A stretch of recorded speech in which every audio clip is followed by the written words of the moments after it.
तो कंटिन्यू करते हैं। और आज का हमारा जो प्रोजेक्ट है, सेमी प्रोजेक्ट है जो आप लोगों ने करा हुआ है, deploy website in cloud with the help of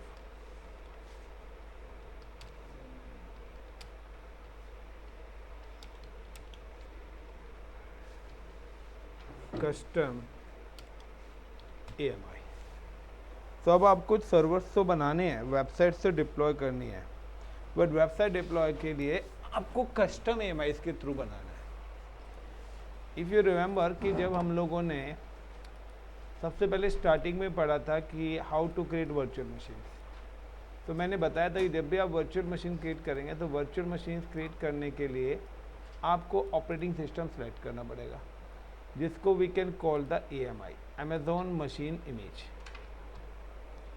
got it the point? तो इसी AMI की हम बात कर रहे हैं जो आप ऑपरेटिंग सिस्टम सेलेक्ट कर रहे हो, लिनक्स, विंडोज़, माइक्रोसॉफ्ट के। तो यहाँ पे अगर हम बात करते हैं AMI, kinds of AMI, AWS instance use two types of AMI. AWS instances use two types of AMI. यहाँ पर दो टाइप्स की AMI यूज़ होती है, जिसमें पहली होती है आपकी custom AMI।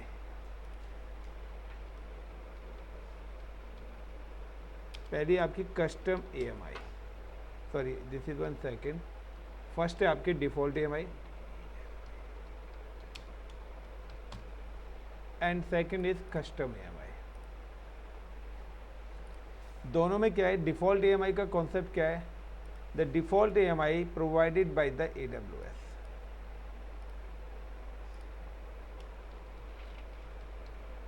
Default AMI provide by AWS। ये AMIs आपकी क्या है, AWS प्रोवाइड कराता है। यानी कि जब आप सर्वर्स बनाते हैं तो वहाँ पे ऑपरेटिंग सिस्टम आते हैं, लिनक्स का है, विंडोज़ का है, वो आपने नहीं रखे वहाँ पे, वो आपको वहाँ पे प्री रिक्विजिट पहले से ही मिले हैं, जो कि आपको कौन प्रोवाइड करा रहा है, AWS है। When you use this AMI, use keep air.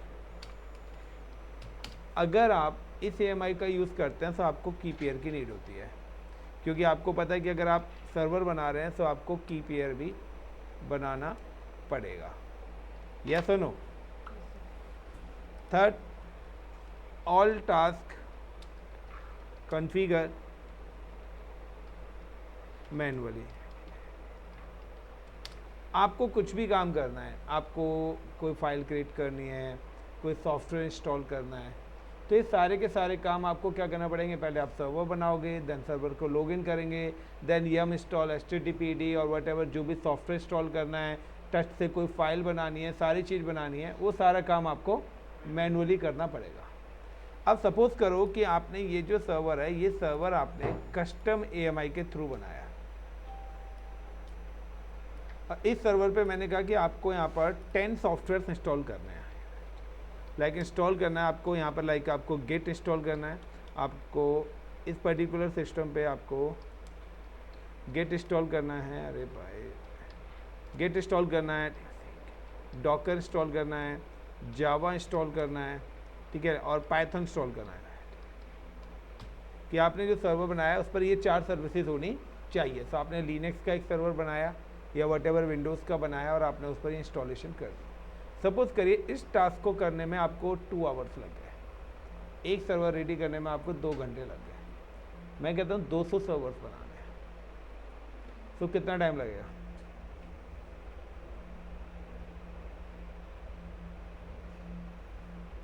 दो 200 सर्वर बनाने हैं, एक सर्वर को बनाने में 2 घंटे लग रहे हैं। कंपनी ने क्या है, गिव यू द 4 आवर्स, 4 घंटे में बनाने हैं। 400 घंटे यानी कि कितने महीने? 2 महीने, 1.5 से 2 महीने ना। तो 1.5 से 2 महीने सर्वर ही बनाते रहोगे तो बाकी एम्प्लॉय क्या काम कब करेंगे। तो कंपनी ने आपको बोला है कि आपको वेबसाइट्स के 200 सर्वर्स बनाने हैं क्योंकि हम एक फेल ओवर क्रिएट करना चाहते हैं। सो यहाँ पर क्या है कि अगर आप इस पैटर्न से बनाएंगे तो आपको 400 घंटे ही लग रहे हैं, क्योंकि पहले आप सर्वर बनाओगे, फिर 1 बाय 1 सर्वर्स को लॉगिन करोगे, फिर एक एक सर्वर को लॉगिन करके सब पे सॉफ्टवेयर इंस्टॉल करोगे। तो 400 सर्वर को 400 टाइम्स लॉगिन करना पड़ेगा, 400 टाइम्स इंस्टॉलेशन करनी पड़ेगी। फॉर एग्जाम्पल लाइक दिस, कि अगर मुझे सर्वर बनाना भी है तो मैं क्या करूँगा, I am just come to the here, click on instances and launch instance, give the name like LINUX Linux VM1 या Web1 जो भी आप लेना चाहते हैं। Select the Amazon Linux and I'm just select the this one T2.micro key pair, I am select the key pair. So कोई key pair है नहीं, किसी ने डिलीट कर दिए की पेयर। AMI की PAM। Now network, I am select the default VPC, select the zone A, B, C, whatever जो भी सेलेक्ट करना है। enable public IP, select the existing security group, so यहाँ से security group भी delete है, तो like my SG all traffic and give the all traffic। फिलहाल मैं कस्टमाइजेशन ना देके all traffic दे रहा हूँ। now give the 20 GB space and then launch it। तो आपने पहला सर्वर बनाया, इसी तरीके से आप सर्वर बनाएंगे, या आप वहाँ पे क्या कर दोगे 400 कर देंगे तो 400 सर्वर्स बन जाएंगे। तो कहने के सर्वर बनाने की चार्जेस तो यानी कि आपका जो टाइमिंग है वो बच जाएगा, लेकिन जो उस पर सॉफ्टवेयर इंस्टॉल करने हैं वो तो 1 बाय 1 करने ही पड़ेंगे आपको एग्जीक्यूशन। और मैं कहता हूँ कि अलग अलग जोन, अलग अलग VPCs पे बनाओ, तो फिर वहाँ पे आप 400 भी नहीं लिख सकते। मैं कहता हूँ अगर आपका 20 सबनेट्स हैं तो 20 सबनेट्स पे 20-20 बनने चाहिए। तो आप फिर से 20-20-20 करके क्या करोगे, एग्जीक्यूट करोगे। नाउ सेम एज विंडोज़ का बनाना है, launch instance, click on Windows VM1, select the Microsoft Windows,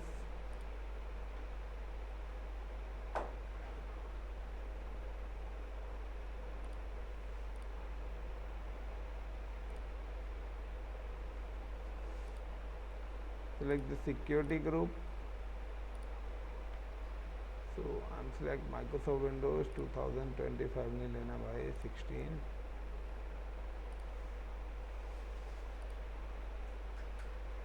T2.micro and launch instance। तो ये पैटर्न अभी तक क्या है आप लोग करते हुए आए हो।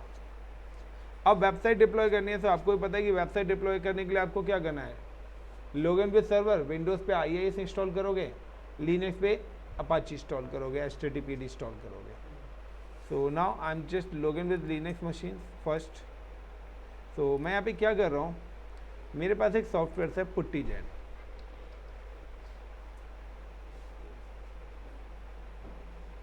दिस इज कॉल्ड द पुट्टीजेन, या मेरे पास एक यहाँ पे सॉफ्टवेयर पड़ा हुआ है WinSAP।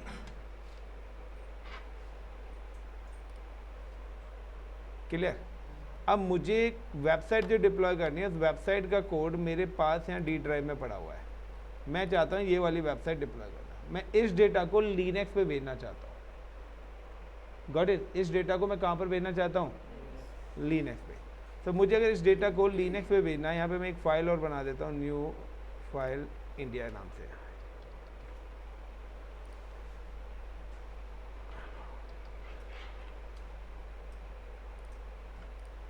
लाइक ये पूरा डेटा है, मैं चाहता हूँ कि ये डेटा पूरा मेरा लिनक्स की मशीन पे जाना चाहिए। तो मैं इस पर्टिकुलर सॉफ्टवेयर के थ्रू इस डेटा को लिनक्स की मशीन पर भेज सकता हूँ। लाइक सिंपल सा है कि अगर मुझे डेटा को भेजना है, बट इसके लिए जो आपको की चाहिएगी वो PPK चाहिए होगी। तो आपको क्या करना है, पैम की को ही PPK में कन्वर्ट करना है। PPK की नहीं बनानी है, पैम को PPK में कन्वर्ट करना है। तो ना आई am just click on cloud portal. सबसे पहले मैं डेटा ट्रांसफ़र कर रहा हूँ लिनक्स की मशीन पे। जब मैं नीचे लिनक्स की मशीन को लॉगिन करूँगा तो आप देखेंगे डेटा आपको वहाँ पर मिलेगा। नाउ मशीन को जब आप लॉगिन करते हैं, सो लाइक क्लिक, लिनक्स की मशीन है, I am just copy the public IP and come to here and click on WinSAP पे मुझे जाना, new session, control V, port number 22 SSH। जो यूज़र नेम होता है वो EC2 यूज़र होता है बाय डिफ़ॉल्ट। लिनक्स का जो डिफ़ॉल्ट यूज़र नेम होता है इट्स EC2 यूज़र जो क्लाउड पर है। अब पासवर्ड तो हमें पता नहीं है, तो हम की के थ्रू पासवर्ड जनरेट करेंगे। तो हम click on advance, then click on SSH authentication, then click on this 3 dots and select the PEM key. तो मैंने अभी यहाँ पर एक पैम की बनाई थी। आई am just click on download all AMI की एंड क्लिक ओपन। तो ये क्या करेगा, जैसे ही ओके करने के लिए बोलेगा ये आपको PPK की दोबारा से बना के दे देगा।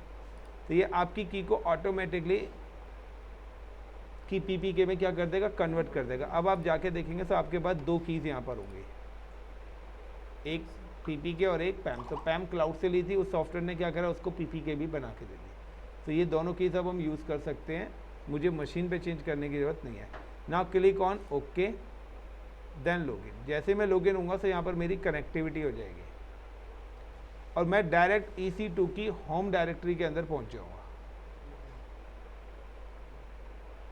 तो सबसे पहले मैंने क्या करा, अपनी लिनक्स की मशीन्स की कनेक्टिविटी करी है इस सॉफ्टवेयर के थ्रू, जिससे मैं विंडोज़ से कोई भी डेटा लिनक्स में ट्रांसफ़र कर सकता हूँ।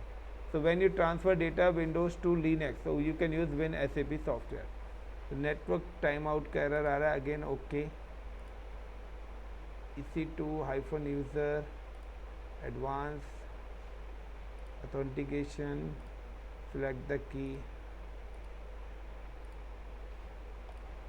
ये डेटा तो आपके लोकल में पड़ा है ना, ये विंडो के उसमें थोड़ी ये पड़ा मेरी मशीन पर है। हाँ वही। तो लोकल टू मैं लिनक्स की मशीन में ट्रांसफ़र कर रहा हूँ। तो अब ये कनेक्ट नहीं हो रही है, मैं क्या करता हूँ, अब एक बार मशीन को लॉगिन कर लेता हूँ, फिर ट्राई करते हैं।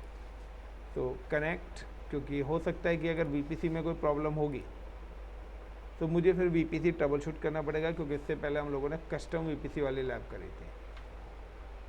और मुझे जहाँ तक VPC वाला इशू लग रहा है इस सिस्टम पे, इस अकाउंट में। Now paste.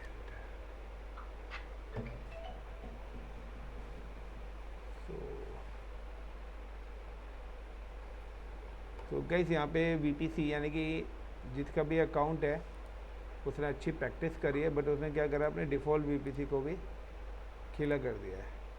तो डिफ़ॉल्ट VPC सही करना पड़ेगा अब इनका। तो नाउ सबनेट्स, तो डिफ़ॉल्ट VPC के सबनेट्स हैं, रूट टेबल्स भी अवेलेबल है, लेकिन रूट टेबल्स के अंदर सबनेट्स एड ऑन नहीं है। यहाँ पे देखिए इंटरनेट गेटवे भी डिफ़ॉल्ट VPC का उड़ा हुआ है यहाँ पर। सबनेट एसोसिएशन, सबनेट्स भी उड़े हुए हैं। तो एडिट सबनेट एसोसिएशन, सबसे पहले मैं सबनेट ऐड कर देता हूँ। उसके बाद इंटरनेट गेटवे कस्टम तो उड़ाया ही था इन्होंने, क्या करा, डिफ़ॉल्ट भी उड़ा दिया। जल्दबाजी में प्रैक्टिस करते होंगे बंदे। सेम मेरे साथ भी हुआ था। Good. Default VPC IG create and attach to default. Now root tables, so root tables में आने के बाद रूट्स, एडिट रूट्स। सबसे अच्छी बात है, गलती करने के बाद हंसते हो रहे हैं, खुश होकर बताते हैं हमने करी है। इस एरर को फ्री भी कर दिया करो। नाउ गाइस, तो अब अगर मैं यहाँ पे कनेक्ट करूँगा अपनी मशीन को, तो मेरी मशीन अब कनेक्ट हो जानी चाहिए, और अगर अभी भी नहीं होगी तो फिर से VPC पर हमें जाना पड़ेगा। तो नाउ ये मशीन देखिए यहाँ पर एक्सेस हो गई है। मुझे अब यहाँ पे क्या है, /home etc। मैं क्या करता हूँ, यहाँ पे सिलेक्ट करता हूँ इस डेटा को, ड्रैग एंड ड्रॉ।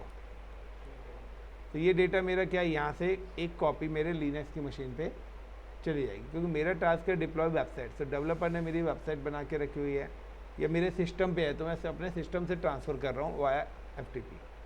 नाउ अब नेक्स्ट पॉइंट आता है, I am just log in with the Linux machine, inter and YES। You can see ls command देखिए। तो ये देखिए, ये पूरी वेबसाइट का कोड आपके पास यहाँ पर आ चुका है। Now sudo yum instll install httpd -y।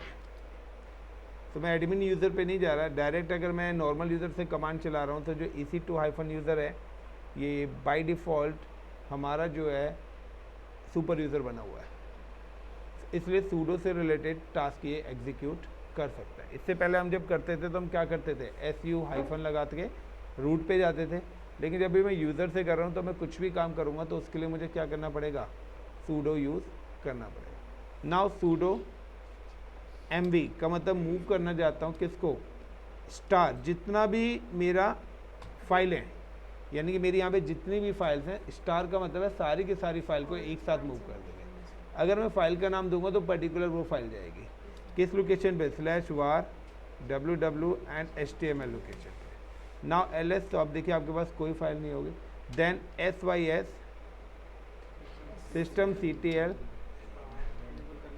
enable httpd, so again sudo, then start,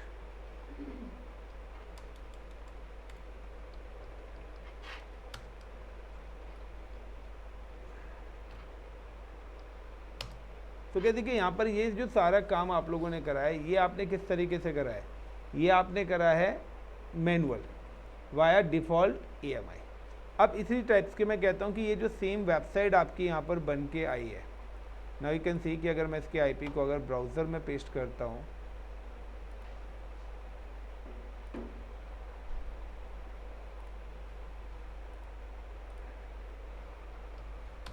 तो मेरे पास एक वेबसाइट ओपन होके आएगी। अब मैं चाहता हूँ ऐसी ही वेबसाइट 400 सर्वर्स पे बनानी है, यानी कि सेम मिरर कॉपी के 400 सर्वर्स बनाने हैं। तो जो प्रोसेस हमने करा है वही सारा का सारा प्रोसेस है, करना पड़ेगा। अब हम क्या करेंगे, हम इस सर्वर का क्लोन बना लेते हैं जिसको बोलते हैं हम कस्टम EMI। तो custom EMI create in existing server, और जब हम एग्जिस्टिंग सर्वर्स की EMI क्रिएट करेंगे तो वो उस सर्वर की मिरर कॉपी हो जाएगी, यानी कि OS तो होगा प्लस उसके साथ जो भी उसके सॉफ्टवेयर इंस्टॉल्ड है वटेवर है वो सारी चीज़ भी उस EMI के अंदर इंस्टॉल्ड हो जाएगी। यानी कि सिंपल सा है कि आप मार्केट में लैपटॉप लेने आ रहे हैं तो दो टाइप्स का आपको लैपटॉप है। एक में वो कहते हैं कि आपको सिर्फ विंडोज़ मिल रही है, बाकी सॉफ्टवेयर आप इंस्टॉल कर लो। एक वो कहता है कि VLC media player, MS office वगैरह सारी चीज़ें इंस्टॉल करके आपको मिल रही है। तो अब हम एक ऐसी इमेज बनाना चाहते हैं जिसमें ये सारी चीज़ें इनबिल्ड हो जाएं, यानी कि फर्दर कि मुझे अगर एक ही जैसी चीज़ें बनानी है 100 बार, तो मैं 100 बार ना करके मेरे पे अगर ऐसी OS दे दूँ कि जिसके अंदर सारी चीज़ इनबिल्ड है तो बार बार बनाने की ज़रूरत ना पड़े। फॉर एग्जांपल कि अगर हमें कोई लाइक अ डाई हम कहते हैं कि अगर हम डाई बना लेते हैं तो अब डाई से हम क्या है एक जैसी चीज़ें बना सकते हैं। तो सेम कॉन्सेप्ट है कि मुझे 500, 1000, 10,000, 1 लाख सर्वर्स बनाने, तो मैं क्या करूँगा, अपनी खुद की इमेज करूँगा। तो कस्टम EMI क्या है, कस्टम EMI, अब मैं इसकी क्या करूँगा, this is the first process कि ये जो टास्क आपने एग्जीक्यूट करा है ये टास्क किसके थ्रू एग्जीक्यूट हुआ है, डिफ़ॉल्ट EMI। यहाँ पे क्या करा हमने, वो इमेज यूज़ करी जो AWS ने दिया। लॉगिन करने के लिए हमने की पेयर का यूज़ करा, यस और no, and all task configure manually, और जितने भी टास्क हो सारे के सारे मैनुअली कन्फिगर करें। अब मैं क्या करता हूँ कि लाइक का कि मुझे अगर यहाँ पे मैंने बंदी कर दी, चलो कोई नहीं, यहाँ पे मैं क्या पासवर्ड भी इसका सेट कर लूँगा। तो अगर मैं यहाँ पे पासवर्ड सेट कर लूँगा तो मुझे EMI की नीड नहीं पड़ेगी। सेम कस्टम EMI क्या था, custom EMI create by the admin, this EMI create bye admin in existing VMs और सर्वर्स। यानी कि आपने जो सर्वर बनाया है उसी पर्टिकुलर सर्वर की एग्जिस्टिंग कॉपी आप यहाँ पर क्रिएट करोगे। तो जो एग्जिस्टिंग कॉपी होगी वो क्या होगी, वो आपकी कस्टम EMI, वो आपकी क्या होगी, कस्टम है। So this EMI create by the admin in existing VM और सर्वर, जो आपका एग्जिस्टिंग VM है वही सारी की सारी चीज़ें आपकी कहाँ पर आएगी, कस्टम EMI के अंदर इंक्लूड हो जाएगी। Got it the point. यानी कि अब यहाँ पर क्या आ जाएगा, यहाँ पर आपका OS यानी कि जो ऑपरेटिंग सिस्टम्स हैं वो तो आएगा ही आएगा, प्लस सॉफ्टवेयर एप्लीकेशन, जो भी आपने सॉफ्टवेयर एप्लीकेशन बनाई हैं वो सब इंक्लूड होके यहाँ पर आ जाएगी। Is it clear the point. So how to create, we don't require key pair. अगर आप कस्टम EMI यूज़ करते हैं तो यहाँ पे देखिए दो चीज़ों को ध्यान रखना कि यहाँ पर हमें की पेयर की नीड नहीं पड़ती। कब? जब आपने अगर पासवर्ड चेंज कर लिया है। अगर मैंने यहाँ पे क्या कर दिया कि मेरे पास यहाँ पे देखिए अभी क्रेडेंशियल्स क्या है कि अभी जो मैं एक्सेस कर रहा हूँ वो वाया की पेयर कर रहा हूँ, या तो आप वही की पेयर यूज़ करें, या आपने पासवर्ड चेंज कर दिया तो इस सर्वर का जो पासवर्ड है वही सारी कस्टम एमआई का पासवर्ड होगा। यानी कि अगर मैंने जिस ताले से चाबी से लॉक कराया तो उस ताले की चाबी वही होगी, कोई दूसरी चाबी नहीं हो सकती है। Is it clear the point? तो जो सर्वर का पुराना पासवर्ड है वही पासवर्ड होगा। आप चाहे नए सर्वर बनाएंगे तो भी वो पुराने पासवर्ड से ही होगा लॉगिन, किसी अदर की से या किसी अदर चीज़ से वो लॉगिन नहीं होगा। So how to create custom AMI. So आप यहाँ पे देखिए, आप जब EC2 के अंदर जाते हैं तो यहाँ पे आपको एक ऑप्शन मिलता है AMI। अभी यहाँ पे कुछ भी नहीं है। जब भी आप अपनी कस्टम एमआई बनाएंगे तो वो आपको इस जगह पे शो होंगे। Is it clear? So how to create custom AMI, instances पे गए, देन सेलेक्ट द मशीन जिस सर्वर की आपको एमआई बनानी है, actions, image and templates and create image. Give the image name like I'm just give the FLIP Flip CART cart hyphen AMI। मैंने फ्लिपकार्ट की MI बनाई है एंड 20 GB स्पेस है एंड सेम नेम मैं दे देता हूँ टैग में। तो टैगिंग कुछ नहीं है, इसे नथिंग नेम है आपका। तो टैगिंग में भी सेम नेम दे दिया एंड देन क्रिएट। तो गाइस यहाँ पर आप देखिए कि आपकी अब इमेज बननी स्टार्ट हो जाएगी। एक और चीज़ देखिए कि मैं अगर किसी अदर रीजन में आता हूँ, मैंने यहाँ पे वो टास्क कर दिया है, उससे पहले मुझे एक और चीज़ दिखाना था आपको कि if I am just come to the another region, मैं किसी अनदर रीजन में आता हूँ and if you can click on the launch instances पे क्लिक करा देन लॉन्च इंस्टेंस। तो देखिए आपके पास यहाँ पर ऑप्शंस आ रहे हैं, क्विक स्टार्ट, एक और ऑप्शन आता है यहाँ पे इमेजेस। लेकिन जब आप अपनी कस्टम इमेजेस बना लेंगे तो यहाँ पर एक और ऑप्शन आना स्टार्ट हो जाएगा माई इमेज के नाम से। इफ़ यू कैन सी कि मैंने वहाँ पे कस्टम इमेज बनाना स्टार्ट कर दिया है ना, तो अगर मैं यहाँ पर जाके और दोबारा से लॉन्च इंस्टेंस करूँगा तो मेरे को यहाँ पे एक और ऑप्शन दिखना स्टार्ट हो जाएगा माई इमेज का, माई AMI। ये ऑप्शन तभी आएगा जब आपके पास कस्टम EMI होंगी। अब आप यहाँ पे क्लिक करेंगे तो यहाँ पे वही EMI दिखेगी जो आपने बनाई है। इसमें दिखेगी ना, वो जोन वाइज है ना, रीजन वाइज, जोन नहीं region wise. Clear the point? So same as I am just execute in Windows. अगर मुझे अब विंडोज पे एग्जीक्यूशन करना है तो विंडोज के लिए भी सेम पैटर्न है कि now you can first log in with the server, connect RDP client, get password, upload a private key,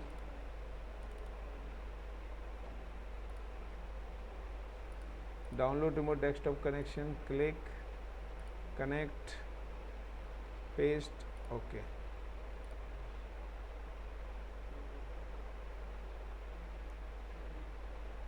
तो अगर आप वो स्क्रिप्ट डाउनलोड की तरह करते हैं तो वो आपको एक स्क्रिप्ट डाउनलोड करके देगा, आप उस पर क्लिक करेंगे और डायरेक्ट RDP वगैरह सब ले लेगा, आपको IP कॉपी पेस्ट करने की कोई ज़रूरत नहीं है।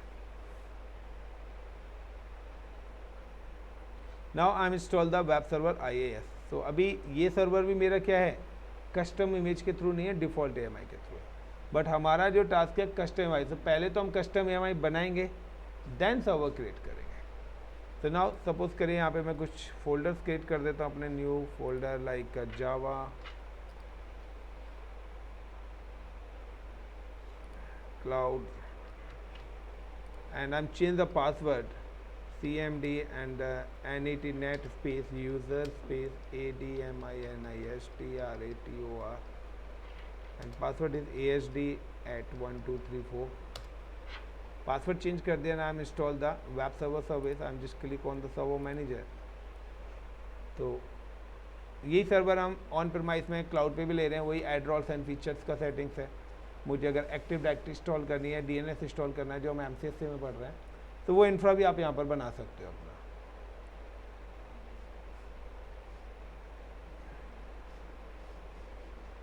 तो नेक्स्ट MCSA में वेब सर्वर से मैं ऑन प्रीमाइस में बनवाऊंगा without cloud.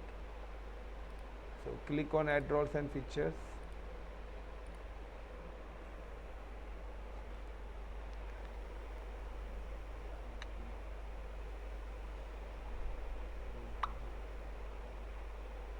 Sir default VPC से हम अपने यहाँ क्लाउड में तीनों सर्वर क्रिएट कर सकते हैं? हाँ जी। ठीक है, मैं इस पे भी ट्राई करूंगी अपना वो वाला। Okay, so now add roles and features, next, next, next, and web server IIS, clear the point. So now DHCP हम ऑलरेडी बना चुके हैं, एक्टिव डायरेक्टरी डोमेन सर्विस हम कर चुके हैं, DNS भी हम कर चुके हैं, web server services, next, stop. अब मुझे क्या यहाँ पर भी एक वेबसाइट डिप्लॉय करने से मैं क्या करूँगा, I am just come to the base machine. अब मैं देखूँगा मेरे बेस मशीन पे मेरी वेबसाइट कहाँ पड़ी है, I am just click on here, then click on there, then my website. So ये वाली वेबसाइट में एग्जीक्यूट कर देता हूँ, ये वाली वेबसाइट मैं विंडोज़ पे बना रहा हूँ। ये भी आपने मतलब अपनी लोकल से उठाया है? लोकल से उठाया है ना, डेटा लोकल से ही क्लाउड पे माइग्रेट कर रहे हैं ना। ठीक है, तो ये आपने So now come to here this PC, C drive, iNet Power। तो अभी मेरा IIS इंस्टॉल नहीं हुआ है, तो IIS इंस्टॉल हो जाएगा तो www रूट और वो सारी चीज़ें आनी स्टार्ट हो जाएंगी।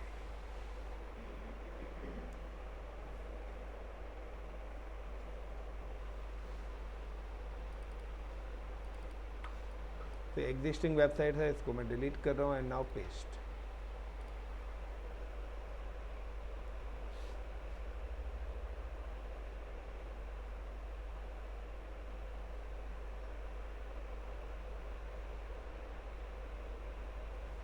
देखिएगा इसकी विंडोज़ के चलिए सर्वर मेरा बन रहा है, लिनक्स का हमारा सर्वर भी बन चुका है और हमारी कस्टम AMI भी बन चुकी है। लाइक अगर हम जाके चेक करते हैं EC2 and click on AMI, तो आप देखिए यहाँ पर मेरी जो है ये अवेलेबल हो चुकी होगी। Now I M delete the server.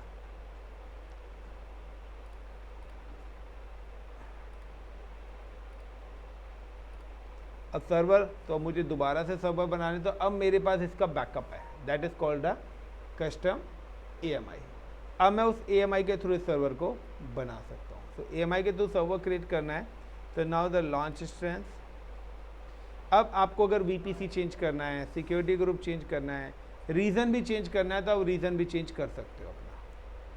कहते हैं कि गलती से जोन A की जगह जोन B पे बनाना था, अब आपने क्या करा, जोन A पे डिफ़ॉल्ट से बना दिया, सारी सेटिंग कर दी, लेकिन वो बनना था जोन B पे। अब क्या करोगे, डिलीट करोगे, फिर से बनाओगे। अब कस्टम में आइए, आप अपनी मर्ज़ी से सारी चीज़ें चेंज कर सकते हो। आपको VPC चेंज करना है, VPC 1 पे नहीं, VPC 2 पे लगानी थी आपको मशीन, आपने गलत नेटवर्क पे बना दी। मैं कहता हूँ ये मशीन मुंबई में नहीं सिंगापुर में बनानी थी। तो आप इमेज को कॉपी भी कर सकते हो दूसरे रीजन के अंदर, बट करना मत, बैंडविड्थ ज़्यादा यूटिलाइज होगी और बिल बनेगा। करना चाहते हैं तो कर सकते हैं। नहीं कर पाते हम हम्म, जब हम नॉर्मली मतलब जैसे करते हैं। हाँ उससे नहीं। तो यहाँ पे देखिए मैंने गया माई AMI पे और सिलेक्ट कर ली कस्टम AMI। तो select the custom AMI, T2.micro, the key pair, same key pair using network, select the existing security group, 20 GB देखिए सर उसने अपने आप ले लिया एंड लॉन्च स्टेप। सेम है कि विंडोज़ अगर मेरा यहाँ पे रेडी हो चुका है, नाउ कि my Windows is ready to use. So Windows की वेबसाइट पहले हम देख लेते हैं। क्लोज करा, then click on here, copy and come to the incognito Windows and control V, then enter. आगे नेम से एक्सेस करना है, so now you can use the route 53। तो कंटिन्यू करते हैं, या आप अपना इंडेक्स वाला पेज भी यहाँ पर बना सकते हैं।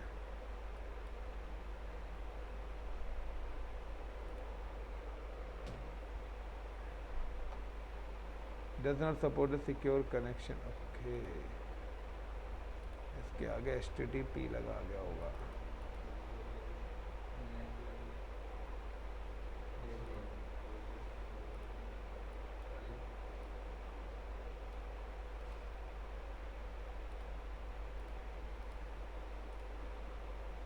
देखिए HTTP होगा तभी आपकी वेबसाइट ओपन होगी, HTTPS पर नहीं जाएगी।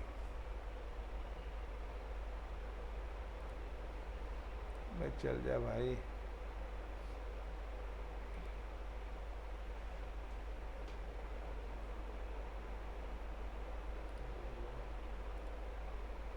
थिंक सो यहाँ पे क्या है ना, नया सिक्योरिटी ग्रुप बन गया होगा उस समय। ये देखिए यहाँ पे इसने नया सिक्योरिटी ग्रुप बना दिया था इस वजह से, क्योंकि इसके अंदर हमारा HTTP अलाउड नहीं है। तो मैं यहाँ पे क्या करता हूँ, allowed the HTTP protocol. RDP लेगा उसने खाली RDP ले लिया, देन सेव। अब मैं अगर यहाँ पे जाके रिफ्रेश करता हूँ, नाउ यू कैन सी कि ये वेबसाइट मेरी एक्सेस हो चुकी है। नाउ क्लोज इट एंड अब मैं क्या करता हूँ, विंडोज़ की भी अगर मेरे को कस्टम EMI बनानी है तो सेम कॉन्सेप्ट है। नाम just go to the cloud portal, then instances, select the Windows server, launch instance and give the, sorry launch instance नहीं करना था, action image and templates and create image and click win custom custom AMI Windows custom AMI and give the same name,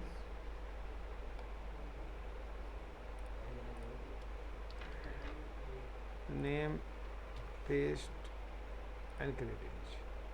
तो now you can see कि यहाँ पे आपकी दूसरी custom image बननी स्टार्ट हो जाएगी।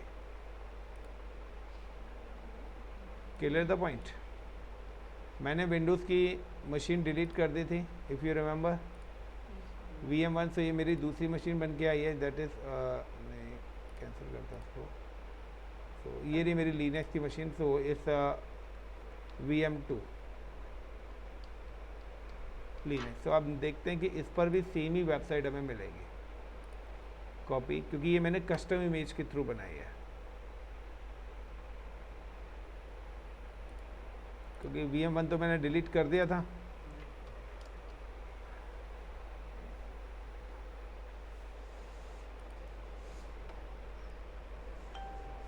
सो सारी चीज़ें आपको वही मिलेंगी जो आपकी डिफ़ॉल्ट की थी, बट कस्टम EMI के अंदर क्या हो गया, इनबिल्ड हो गई।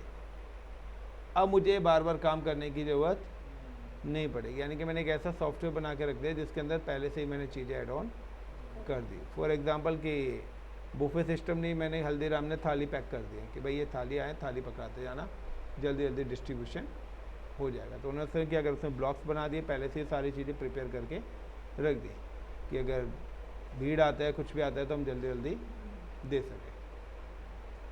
क्लियर। तो सेम एज विंडोज़ का भी होगा कि अगर मुझे विंडोज़ की बनानी है, सो लाइक सबसे पहले हम चेक कि मेरी EMI बनी है या नहीं बनी। तो इट्स अवेलेबल, अभी पेंडिंग में है। तो मुझे अगर सर्वर बनाना होगा तो सेम है, instances, launch instance, like win web 2, now my EMI। तो देखिए यहाँ पे दोनों EMIs आपको शो होंगे। मार्केट प्लेस पर भी नहीं लेके जाना है ना, रुक जाओ, कंफ्यूज हो जाएंगे। win-web2 my EMIs,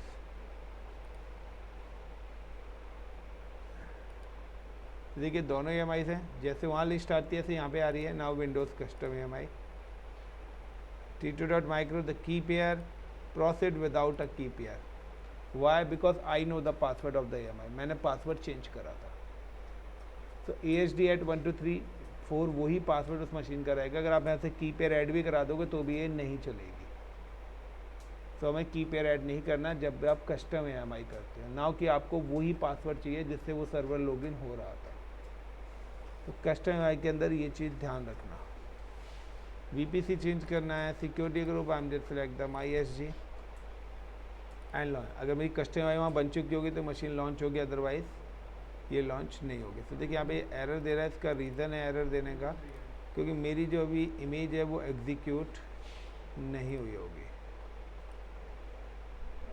तो अभी पेंडिंग में है। Now click on instances and Linux वाली मशीन को मैं टर्मिनेट कर देता हूँ।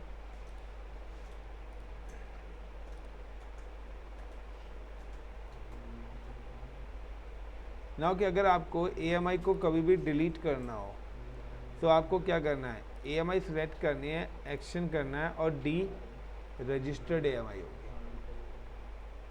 So now click on D register. अब आपकी EMI यहाँ से डिलीट हो गई। Clear ma'am? तो अब मेरा सर्वर भी डिलीट हो गया, EMI भी डिलीट हो गई, क्या मैं रिकवर कर सकता हूँ? तो इसका आंसर है यस। कैसे? कल की छुट्टी है, तुम्हें ढूंढना है, क्योंकि एक ने बोला है नो और एक ने बोला है यस। सर इसमें फिर मल्टीपल जैसे 400 सर्वर कैसे बनेंगे, मतलब इंस्टेंस या आपने पहले तो VPC बनाना पड़ेगा 400 IPs का, फिर नंबर ऑफ इंस्टेंस में 400 लिख देंगे। VPC बनाना पड़ेगा, सही बात है। कनेक्शन तो वही करवाएगा। कनेक्शन तो वही कराए।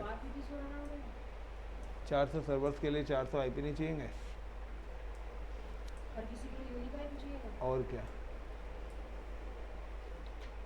अब एक ही आधार कार्ड पूरी फैमिली का थोड़ी ना है। आईपी हमें क्रिएट करना पड़ेगा। बिल्कुल, तभी तो VPC पहले बताया था।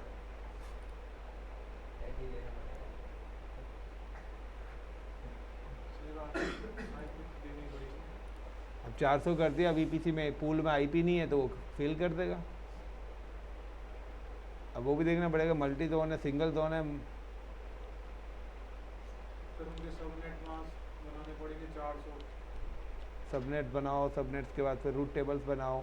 उसमें भी दे दिया कि ये इंटरनल एक्सेस होना चाहिए, एक्सटर्नल एक्सेस होना चाहिए, ये नेट गेटवे से होना चाहिए, फिर वो सब बनाओ। उसमें नेट गेटवे करो, उसमें बिल्कुल ISP बिल्कुल, तनख्वाह तो उसी बात की दे रहे हैं ना आप लोगों को। नहीं, आप टाइम का कह रहे थे ना कि टाइम लगता है कुछ चीज़ें। टाइम में सर्वर बन गए ना, अब आप जब यहाँ पे करेंगे तो ये देखिए यहाँ पे क्लोन करने का फायदा तो मतलब यही हुआ कि दोबारा आपको सर्वर नहीं बनाने सर्वर नहीं बनाने पड़ेंगे, मैंने इमेज बना के रख ली, उसी से क्रिएट कर दो।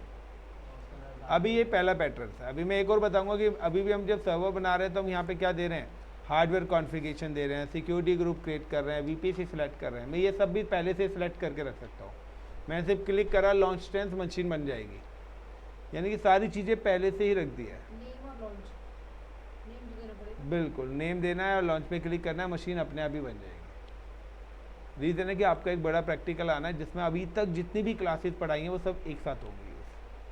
ये उसी का ही पार्ट है, यानी कि उसी लैब की प्रिपरेशन चल रही है यार, नेक्स्ट बिग प्रोजेक्ट की, जब आपका EC2 ख़त्म होगा। अब वो बिग प्रोजेक्ट तक आपको ये सारी सर्विसेज के बाद लोड बैलेंसर भी हो जाएगा, ये ऑटो स्केलिंग है लास्ट। अब नेक्स्ट आपका ये लोड बैलेंसर वगैरह है, वॉल्यूम स्नैपशॉट, ये सारी चीज़ें बता रहा हूँ। अभी हम इंस्टेंसेस पे थे, EMIs पर हैं, सिक्योरिटी ग्रुप, इलास्टिक IP, की पेयर ये हो चुका है, फिर लोड बैलेंसर, फिर ऑटो स्केलिंग जिस दिन पढ़ाऊंगा ना, यू कैन जस्ट कि आपका EC2 फिनिश हो रहा है। उस दिन एक सर्विस खत्म होगी AWS की। एक सर्विस ने 2, EC2 VPC। VPC तो पहले नहीं चलती, VPC में कनेक्शन तो सबनेट करवाना और है। VPC और यही है बस। हाँ, उसमें तो यही है। ISP और यही। तो now guys you can see कि रिफ्रेश करता हूँ, वेब 1 को मैं डिलीट कर रहा हूँ एंड वेब 2 से अगर मैं वेबसाइट एक्सेस करूँगा सो यू कैन सी कि द सेम वेबसाइट आपको विजिबल होगी। VPC के लिए आपको IP एड्रेस का और राउटिंग का कॉन्सेप्ट क्लियर करना है। सो सेम ही वेबसाइट होगी and now I am just come to the remote desktop connection, paste, connect. Key pair की मुझे अब कोई जरूरत नहीं है, ADMINISTRATOR एंड पासवर्ड ASD@1234। ये पासवर्ड मैंने रखा था, कोई की पेयर मैं यहाँ यूज़ नहीं कर रहा, मेरी मशीन लॉगिन हो गया because I am using the custom password. Otherwise मुझे वही पासवर्ड चाहिएगा जो की पेयर के थ्रू जनरेट हुआ था, अगर मैं पासवर्ड चेंज नहीं करता। अब देखिए यहाँ पे मैंने जावा और क्लाउड नाम से 2 फोल्डर्स बनाए थे, तो वो फोल्डर्स भी यहाँ पर आ गए होंगे अपने।